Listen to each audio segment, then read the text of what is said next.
Olá, tudo bem? O objetivo da nossa aula de hoje é conversar sobre a filosofia de John Locke a partir da obra Ensaio acerca do entendimento humano.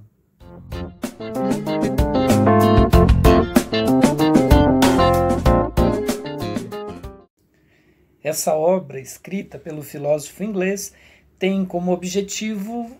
uma reflexão epistemológica, ou seja, uma reflexão sobre como a nossa mente funciona e apreende conhecimento. Nessa perspectiva, o filósofo começa por uma distinção, que é uma barreira que ele quer dividir, deixar muito claro os seus espaços, que é o da opinião e o do conhecimento.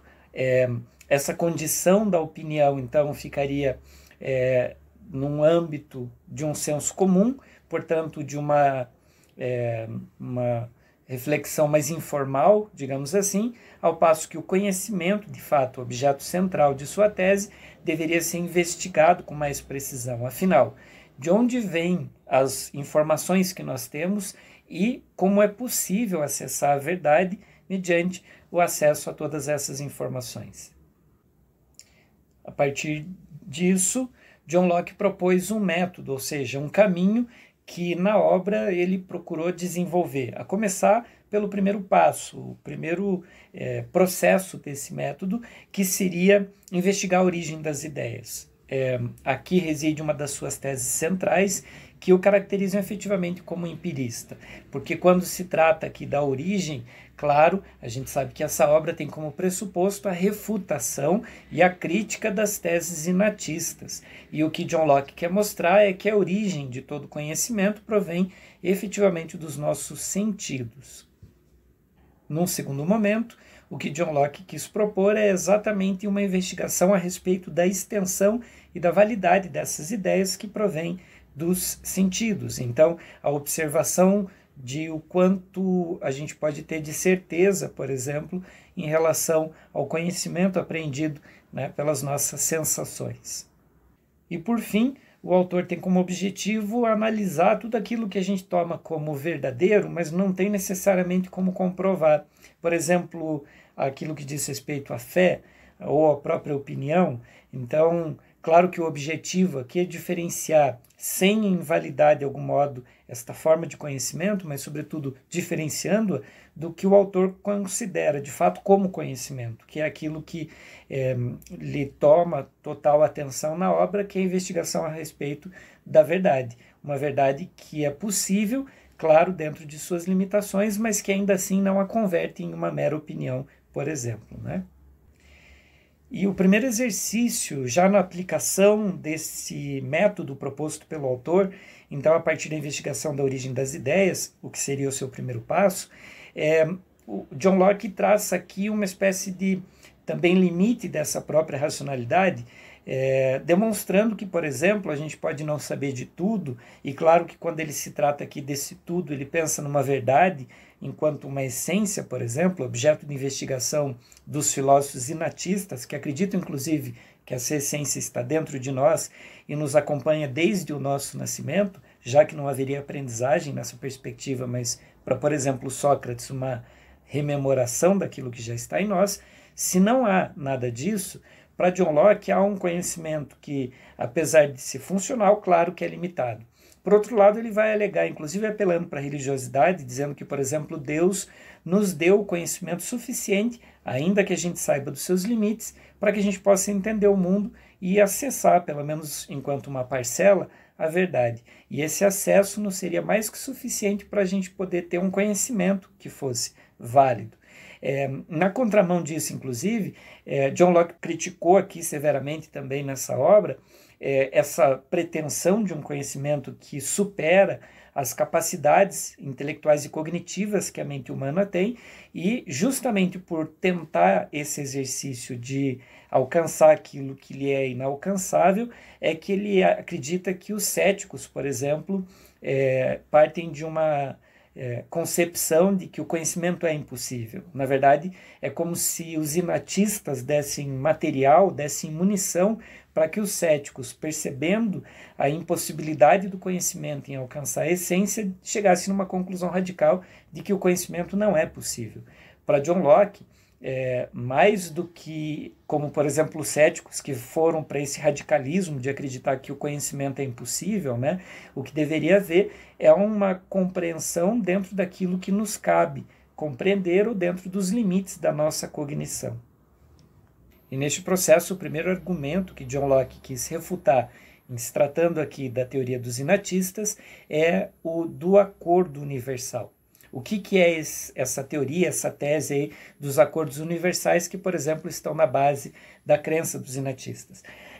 Acordo universal seria a ideia de que existem certos conceitos, certos valores que estão presentes em todas as pessoas, que teriam esse caráter universal. E aí, a partir dessa existência comum desses valores, os inatistas acreditam que seria ingênuo acreditar que, por exemplo, isso fosse só uma coincidência de todo mundo chegar numa mesma conclusão a respeito dos mesmos valores. Então, os inatistas justificam, a partir desses acordos universais, a existência de coisas que não são por coincidência igualmente concluídas, mas porque antes estão na própria alma humana. John Locke vai contra essa teoria e desenvolve todo um conjunto de argumentos para desconstruí-las, fundamentalmente a partir de dois eixos. O primeiro eixo é desestruturando, né, esse discurso e mostrando, desconstruindo esse discurso e mostrando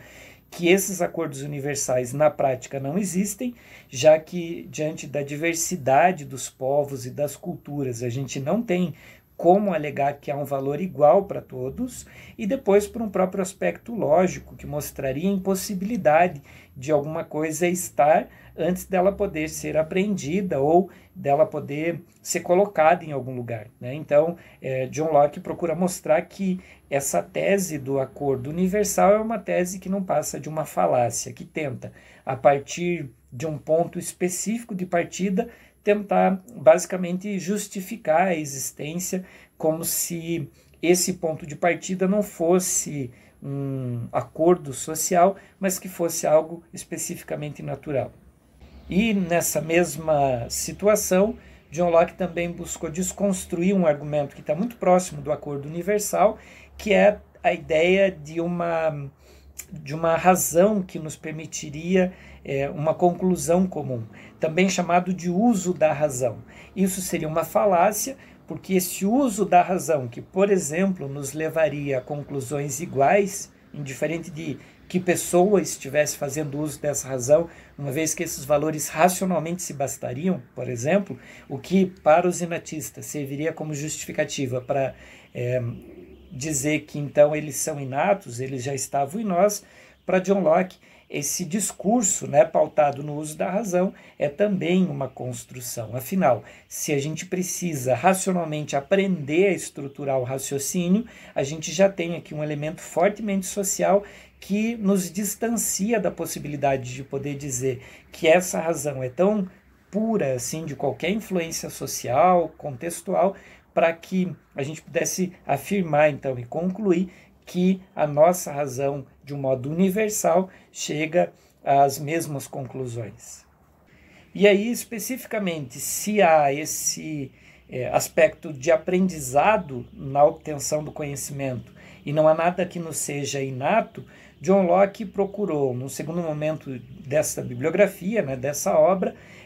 debruçar-se sobre o funcionamento da mente humana, sobre um exercício especificamente epistemológico. E, para tanto, ele classificou a nossa forma de apreensão inicial do conhecimento de ideias simples. Basicamente, é aquilo que os nossos sentidos carregam para dentro de nossa mente vazia, porque, para John Locke, há aqui a crença na chamada tábula rasa, ou seja, de que nascemos como uma folha em branco e que são as experiências, por meio dos nossos sentidos, que vão preenchendo essa folha. Essa experiência especificamente é que começa com essas ideias simples, que são as primeiras impressões que trazemos para dentro de nós e as internalizamos. Essa internalização acontece em nossas memórias. Então é como se a gente fosse recebendo informações dos nossos sentidos e a gente vai as arquivando, por exemplo, na nossa memória.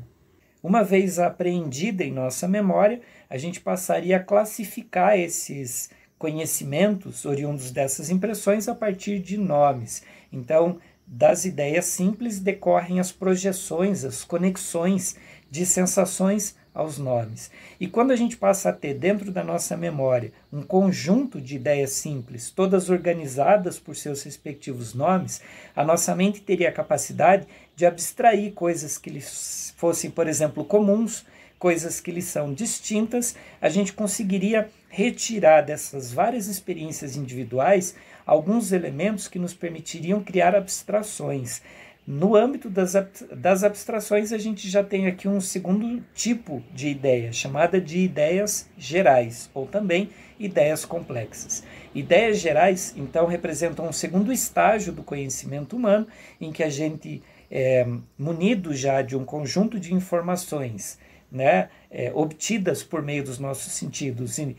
convertidas em nomes, em nossas memórias, a gente consegue criar abstrações de coisas não mais necessariamente presos àquilo que a gente está vendo e aquilo que, por exemplo, a gente está tocando. Aqui entra a possibilidade de um exercício de imaginação, por exemplo. Então, as ideias complexas, elas só são possíveis por conta do acúmulo de memórias das ideias simples. Então, uma ideia geral é possível a partir de um conjunto de ideias simples. E aqui, claro, John Locke está querendo justificar a possibilidade de a gente ter informação ou a criação de coisas em nossas mentes que não necessariamente a gente presenciou. Para John Locke faz todo sentido essa possibilidade, não porque há esse conhecimento anterior, né, no modo inato ou algo do gênero, mas porque de fato a gente pode simplesmente criar a partir do acúmulo de experiências que temos. Então a gente pode pensar como, por exemplo, uma ideia complexa ou uma ideia geral, não só a abstração de determinados elementos, mas também a criação, como por exemplo um dragão, em que a gente unifica experiências e nomes de experiências que estão em nossa memória e que não necessariamente nos comprovam que esse dragão existe, mas que a gente pode imaginá-lo. Então, por exemplo, a gente tem a experiência de um réptil, a gente tem a experiência de asa, a gente tem em nossa memória a experiência do fogo, e a gente pode juntar tudo isso numa abstração a ponto de afirmar, por exemplo, esse ser. Então, a possibilidade de criação, inclusive, das nossas mentes estaria restrito ao conjunto de informações que a gente conseguiu aprender por meio das nossas experiências. E se assim o é no âmbito cognitivo, claro que também isso, na filosofia de John Locke, reverbera no âmbito prático. Afinal, para ele, também os princípios práticos não são inatos. E não há uma espécie de moralidade ou um conjunto de valores que a gente possa dizer que são universais e que pudessem, de algum modo, se justificar aqui como algo que está efetivamente dentro de nós. Então, mesmo os valores são construções sociais. Não é à toa que John Locke foi um grande nome aí na sua época também por tratar sobre a tolerância religiosa, entendendo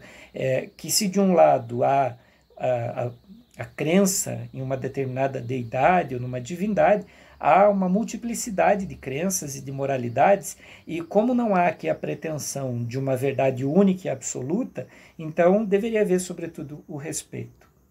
E toda essa construção de John Locke para pensar uma teoria do conhecimento a partir de um princípio empirista faz todo sentido numa modernidade cercada pela ciência e, claro, buscando cada vez mais, a partir de todo o progresso do conhecimento, se apropriar do mundo de um jeito muito mais material, muito mais prático e também pragmático possível. E, por exemplo, no pensamento de John Locke, a gente tem